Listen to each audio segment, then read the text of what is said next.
안녕하십니까. 비즈니스 인포메틱스 랩 최종 발표를 시작하겠습니다.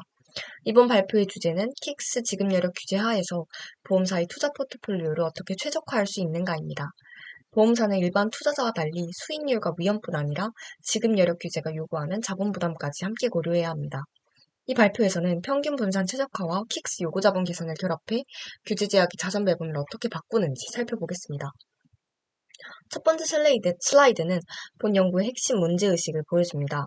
일반적인 평균 분산 최적화, 즉 MBO는 기대 수익률과 변동성을 중심으로 포트폴리오를 선택합니다. 그러나 보험사의 투자 운용에서는 여기에 하나의 중요한 조건이 추가됩니다. 바로 킥스 지급 여력 규제입니다. 킥스는 보험사가 예상하지 못한 현실을 감당할 수 있는 자원 여력을 측정하는 제도입니다. 따라서 기대 수익이 높은 포트폴리오라도 그 포트폴리오가 지나치게 큰 요구 자본을 발생시키면 실제 보험사 운용 포트폴리오로 선택하기 어렵습니다. 이 연구의 질문은 바로 여기서 출발합니다. 킥스 규제가 보험사의 포트폴리오 최적화에 어떤 제약을 부여하는가, 그리고 그 제약을 만족하는 포트폴리오는 어떤 자산 배분을 갖는가입니다. 이제 전체 발표가 어떤 순서로 진행되는지 간단히 설명드리겠습니다. 발표는 크게 5단계로 구성됩니다. 첫째, 킥스 제도와 계산 구조를 설명합니다. 여기서는 가용자본, 요구자본, 그리고 킥스 비율이 무엇을 의미하는지 살펴봅니다. 둘째, 연구 데이터와 모델 구조를 설명합니다. 실제 보험사 내부 자료가 없을 때 공개시장 데이터를 어떻게 활용했는지, 그리고 자산군 비중을 킥스 위험 계산으로 어떻게 연결했는지 보여드리겠습니다. 셋째, 정적 최적화 결과를 봅니다. 같은 시점에서 일반 MBO와 킥스 제약 MBO가 어떤 차이를 보이는지 비교합니다. 넷째, 동적 백테스트 결과를 설명합니다. 6개월마다 포트폴리오를 재조정했을 때 킥스 목표가 유지되는지 그리고 성과가 어떻게 나타나는지 확인합니다. 마지막으로 결론과 한계를 정리하겠습니다. 그럼 먼저 왜 보험사 자산 배분에서 킥스가 중요한지부터 보겠습니다. 해당 슬라이드는 본 연구의 출발점입니다. 일반적인 MBO는 기대 수익률과 위험의 균형을 찾는 방법입니다. 수식으로는 기대 수익률에서 분산 위험을 차감하는 형태로 표현됩니다. 즉, 같은 위험이면 더 높은 수익률을, 같은 수익률이면 더 낮은 위험을 선택하는 방식입니다. 하지만 보험사의 포트폴리오는 여기서 끝나지 않습니다. 보험사는 자산운용 손실이 발생해도 계약자에 대한 지급 의무를 지켜야 하고 감독 규제상 일정 수준 이상의 지급 여력 비율을 유지해야 합니다. 이때 사용되는 대표적인 규제 지표가 킥스 레이시오입니다. 따라서 보험사의 자산 배분 문제는 두 층으로 나누어 볼 수 있습니다. 위쪽에는 기대 수익률과 공분산 위험을 보고 아래쪽에서는 그 자산 배분이 킥스 요구 자본을 얼마나 발생시키는지를 확인해야 합니다. 본 연구는 이 두 층을 따로 보지 않고 하나의 최적화 과정으로 연결했다는 점에서 의의가 있습니다. 즉, 수익률이 좋아 보이는 포트폴리오라도 킥스 목표를 넘지 못하면 제외하고 규제를 만족하는 후보 안에서 가장 효율적인 조합을 찾습니다. 이제 이 연구에서 제약 조건으로 사용한 킥스 레이시오가 정확히 무엇인지 설명드리겠습니다.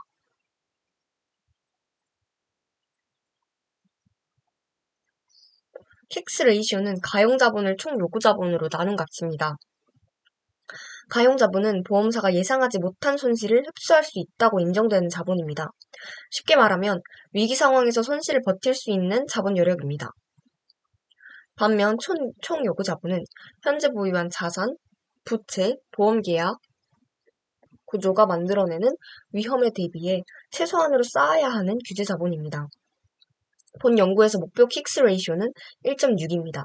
따라서 최적화 제약 조건은 가용자본 나누기 총 요구 자본이 1.6 이상이어야 한다는 형태입니다. 이 비율은 운영 관점에서 보면 분자인 가용자본은 단기간에 자주 바꾸기 어렵습니다. 자본 확충, 순이체 발행, 이익 유보 같은 재무정책과 연결되기 때문입니다. 반면 분모인 요구자본은 자산 배분에 따라 달라집니다. 주식, 채권, 해외자산, 현금 비중이 바뀌면 주식 위험, 금리 위험, 환 위험, 신용 위험이 함께 바뀌기 때문입니다. 따라서 본 연구에서 킥스를 관리한다는 것은 자산 배분을 통해서 요구자본을 관리하는 문제에 가깝습니다. 다음으로 이 가용자본과 요구자본이 어떤 과정을 거쳐서 계산되는지 보겠습니다. 이 슬라이드는 킥스 비율이 실제로 어떻게 만들어지는지 보여줍니다. 왼쪽은 가용자산 가용자본 계산 흐름입니다. 초기 입력값으로는 12조 원이 들어가 있지만 최종 킥스 계산에 사용하는 가용자본은 15.6조 원입니다. 이는 숫자 오류가 아니라 킥스 기준으로 인정 가능한 자본을 다시 계산했기 때문입니다.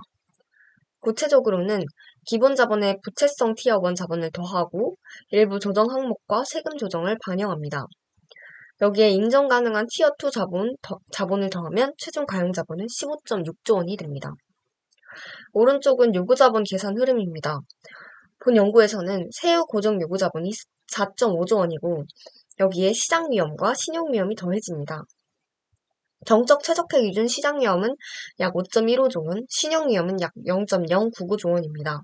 그래서 최종 총요구자본은 약 9.7495조 원입니다. 결국 킥스 비율은 15.6조 원을 9.7495조 원으로 나눈 값, 즉 약 1.6001배입니다. 목표 1.6배를 아주 근소하게 넘는 수준입니다. 이 말은 포트폴리오가 자본을 많이 남겨둔 보수적인 해라기보다는 킥스 제약이 경기 바로 위에서 기대 수익을 추구한 해라는 뜻입니다. 이제 총 요구 자본을 구성하는 위험 채널을 하나씩 살펴보겠습니다.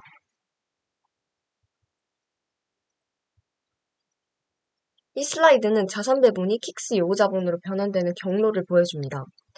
첫 번째는 금리 위험입니다. 금리 위험은 금리 곡선이 평행 이동하거나 기울기가 변하거나 트위스트 되는 상황에서 자산과 부채 가치가 어떻게 변하는지를 반영합니다. 두 번째는 주식 위험입니다.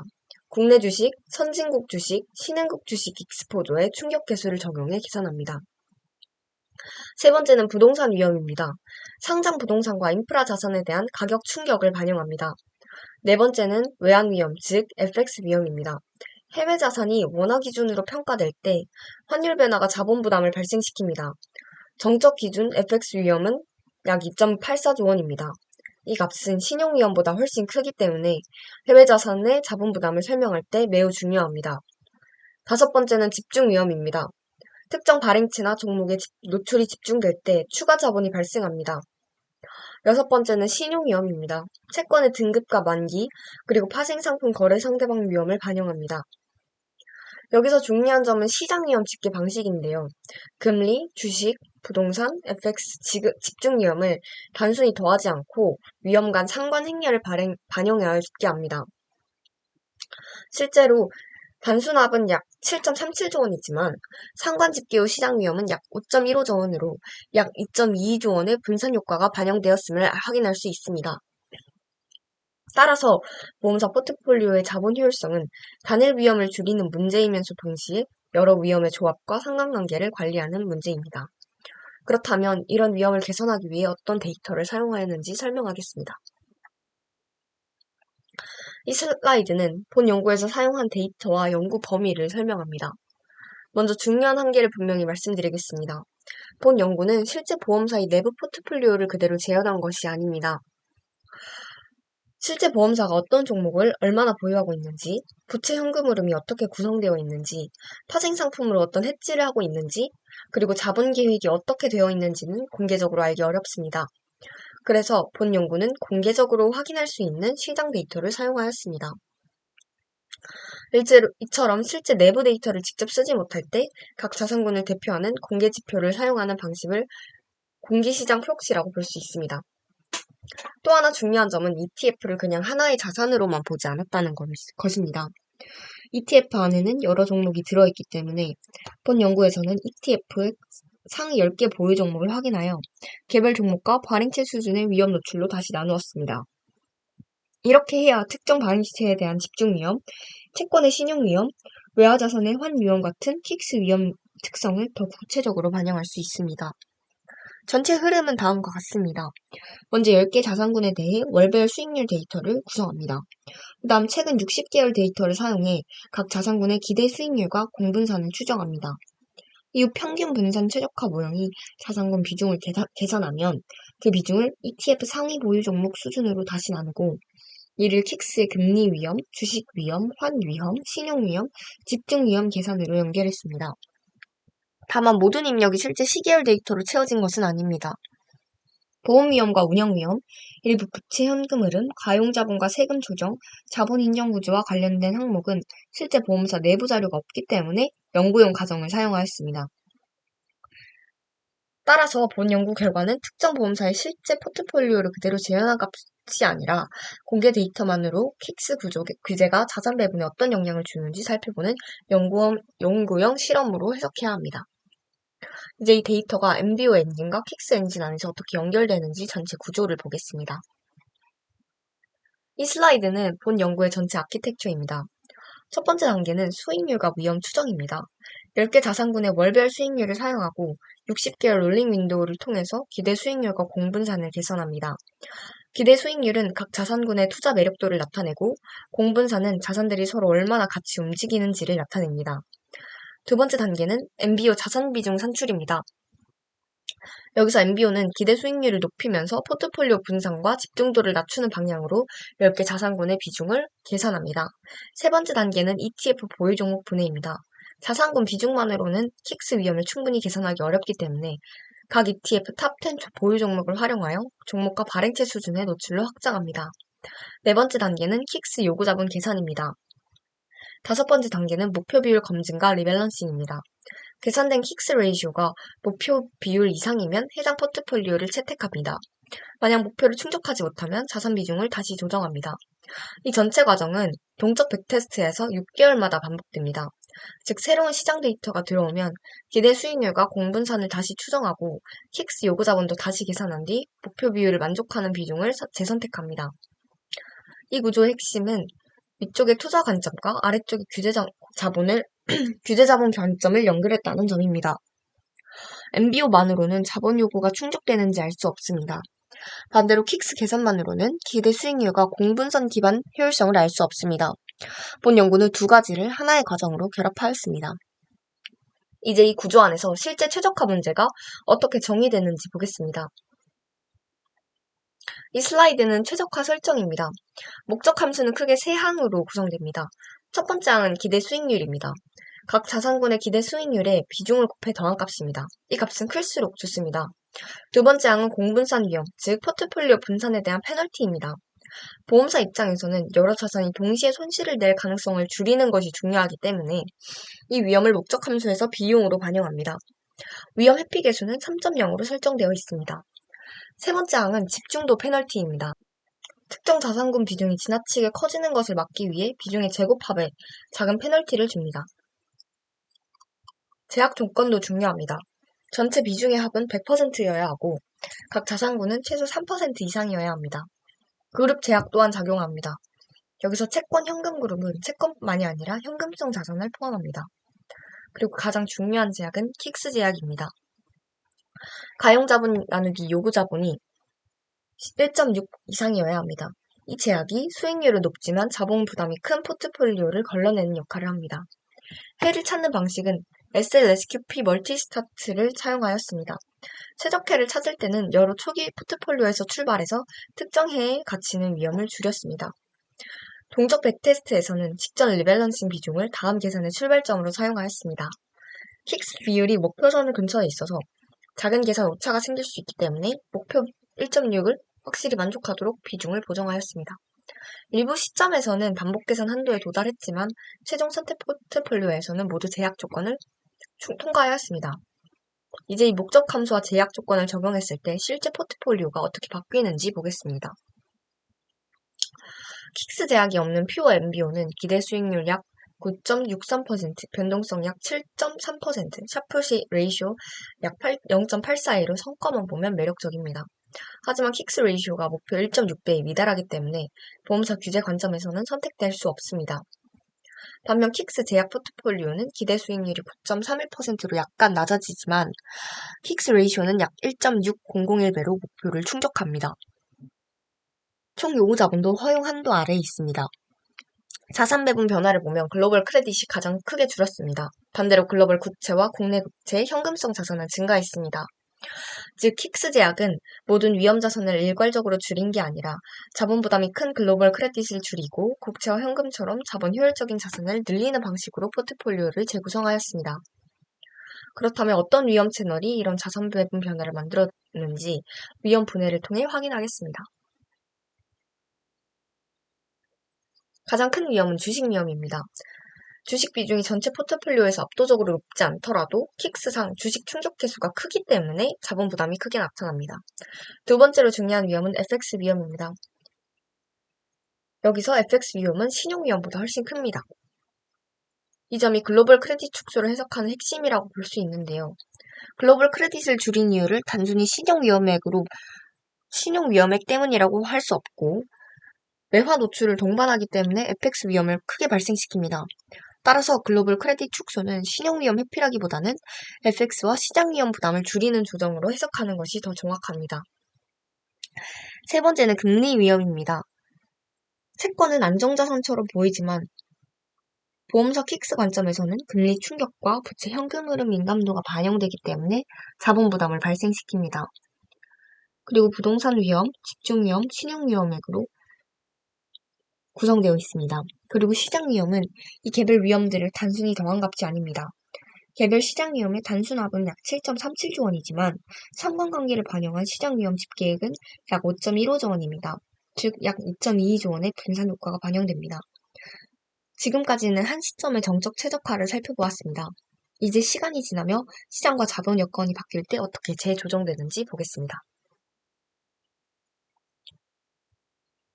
이 슬라이드는 동적 리밸런싱 구조입니다. 본 연구는 2022년 1월 31일부터 2026년 3월 31일까지 총 51개월을 대상으로 백테스트를 진행하였습니다. 리밸런싱 주기는 6개월이었고 총 9번의 재최적화가 이루어졌습니다. 각 리밸런싱 시점에서는 먼저 최신 월말 데이터를 반영합니다. 그 다음 최근 60개월 수익률로 기대 수익률과 공분산을 다시 추정합니다. 이후 새 자산 비중을 킥스 엔진에 통과시킵니다. 동적 최적화에서는 직전 포트폴리오 비중을 웜스타트로 사용하였습니다. 웜스타트는 이전 리밸런싱에서 선택된 비중을 다음 최적화의 시작점으로 활용하는 방식입니다. 이렇게 하면 실제 운용에서 불필요하게 큰 비중 변화를 줄이는 데 도움이 됩니다. 일부 시점에서는 반복 계산이 정해진 한도에 도달했지만 최종 선택 포트폴리오는 모두 킥스 제약을 만족하였습니다. 이는 동적 리밸런싱이 규제 제약을 유지하면서도 포트폴리오를 반복적으로 조정했다는 것을 보여줍니다. 이 슬라이드는 동적 킥스 레이시오 경로입니다. 먼저 그래프를 해석할 때 주의할 점이 있습니다. 킥스 레이시오 그래프는 Y축 옵셋 때문에 시각적으로 0 근처에서 움직이는 것처럼 보일 수 있습니다. 하지만 실제 킥스 레이시오는 1.6 주변에서 움직입니다. 결과를 보면 평균 킥스 레이시오는 약 1.6000066입니다. 최저값은 2023년 1월 30일에, 최대값은 2022년 1월 31일에 있었습니다. 51개월 동안 숏폴은 0회였습니다.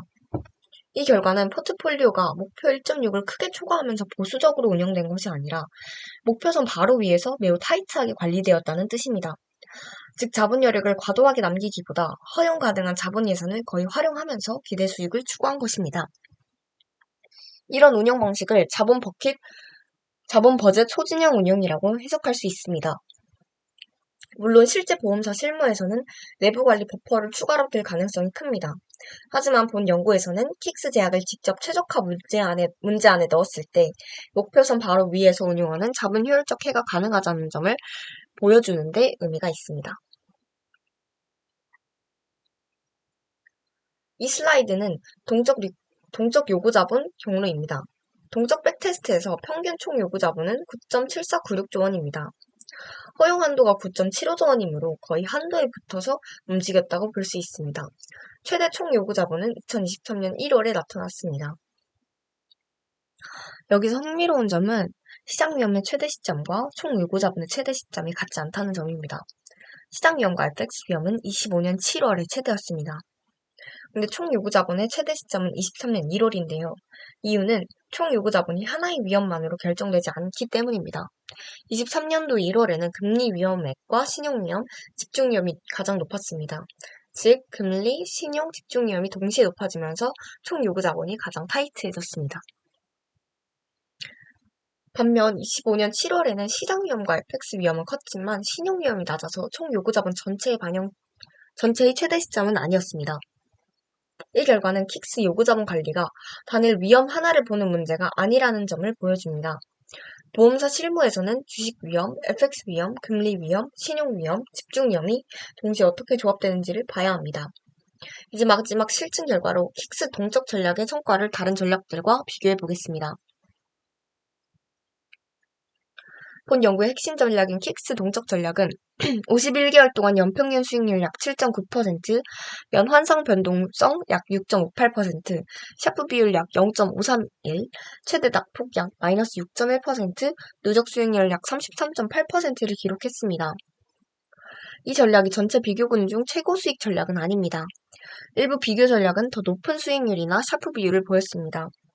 다만 그 전략들은 킥스 제약을 직접 관리한 보험사 운영 전략이보다는 성과 비교를 위한 참고군에 가깝습니다. 정책 포트폴리오와 비교하면 의미가 더 분명해집니다. 균형형 정책 포트폴리오의 연평균 수익률은 약 5.76%, 부채 매칭 정책 포트폴리오는 약 4.96%였습니다. 킥스 동적 전략은 이들보다 높은 수익률을 보였고 최대 낙폭도 유사하거나 더 양호했습니다. 따라서 핵심은 킥스 동적 전략이 무조건 최고 수익을 냈다는 것이 아닙니다. 규제를 지키면서도 정책 포트폴리오 대비 더 나은 위험 수익 균형을 보였다는 점입니다. 이제 본 연구의 결론과 실무적 시사점 그리고 한계를 정리하겠습니다. 본 연구의 결론은 4가지로 정리할 수 있습니다. 첫째, 킥스 제약은 포트폴리오 선택을 실제로 바꿨습니다. 일반 MBO만으로는 성과가 좋아 보이는 포트폴리오도 규제 목표를 만족하지 못할 수 있습니다. 둘째, 자본 부담의 핵심은 주식, 환율, 금리 위험이었습니다. 특히 해외 크레딧 축소는 단순한 신용 위험 회피가 아니라 환율 위험과 시장 위험 부담을 줄이는 조정으로 해석하는 것이 더 적절합니다. 셋째, 6개월 리밸런싱은 지급 여력 변화를 운용에 반영하는 규칙으로 작동했습니다. 백테스트 기간 동안 킥스 목표 미달과 목표 포기 폴백은 발생하지 않았습니다. 넷째, 규제 준수하에서도 정책 포트폴리오 대비 성과 개선안이 가능했습니다. 실무적으로는 보험사의 전략적 자산 배분이 시장 전망, 공분산 기반 위험 관리, 킥스 자본 비용, 부채와 가용 자본 변화를 함께 반영해야 합니다. 의사결정 기준도 단위 위험당 수익에서 단위 킥스 자본당 수익으로 확장될 필요가 있습니다. 다만 본 연구는 공개시장 데이터 기반의 연구용 모델입니다. 실제 적용을 위해서는 내부 보유 종목, 부채 현금 흐름, 해지 전략, 자본 계획 데이터가 추가되어야 합니다. 이제 부록에서는 본문에서 다 설명하지 못한 세부 비중, 최적화 진단, 동적 성과 요인을 보완적으로 설명하겠습니다. 어펜딕스 A는 10개 자산군의 전체 비중 비교입니다. 본문에서는 변화가 큰 자산군 중심으로 설명했지만 여기서는 전체 비중을 확인할 수 있습니다.